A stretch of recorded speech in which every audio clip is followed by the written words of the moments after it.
Welcome back to the YouTube channel America and much more ह्या आपल्या YouTube चॅनलवरती मी आपल्या सगळ्यांचं खूप मनापासून स्वागत करते. आज आपण आलो आहोत अमेरिकेमधल्या सॅन फ्रान्सिस्को शहरातल्या चायना टाउन इथे. चायनीज स्थापत्यकलेचं एक उत्तम उदाहरण असलेल्या या चायना टाउनचं वैशिष्ट्य सांगायचं झालं तर सन 1850 साली जेव्हा गोल्डन गेट ब्रिज ह्याची निर्मिती करण्यात आली होती ते या गोल्डन गेट ब्रिजच्या कामासाठी म्हणून काही चायनीज इमिग्रंट्सना इथे आमंत्रित करण्यात आलं होतं.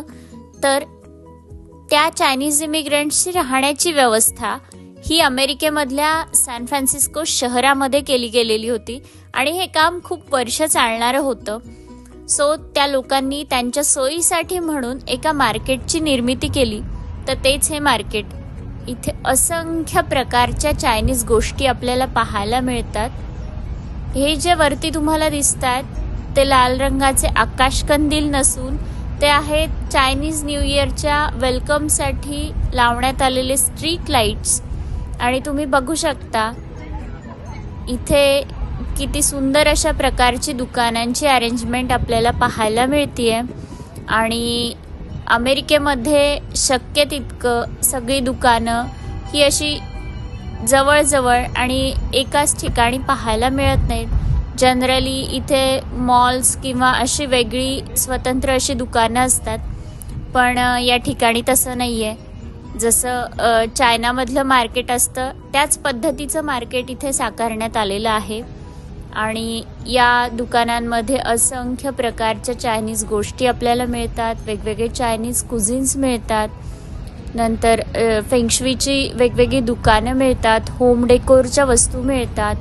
इथे नुसती दुकानच नाही तर चायनीज बँक, चायनीज टेम्पल आणि चायनीज लोकांसाठी लागणाऱ्या सगळ्या गोष्टी जवळपास इथे मिळतात.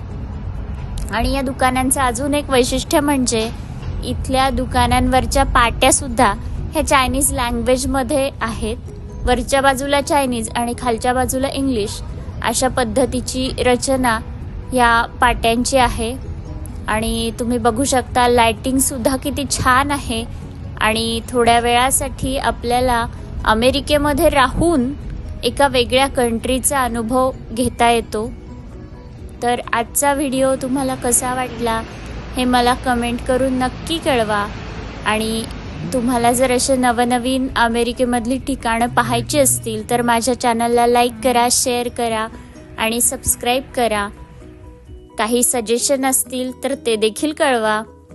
पुन्हा भेटू पुढच्या ब्लॉगमध्ये. तोपर्यंत बाय बाय.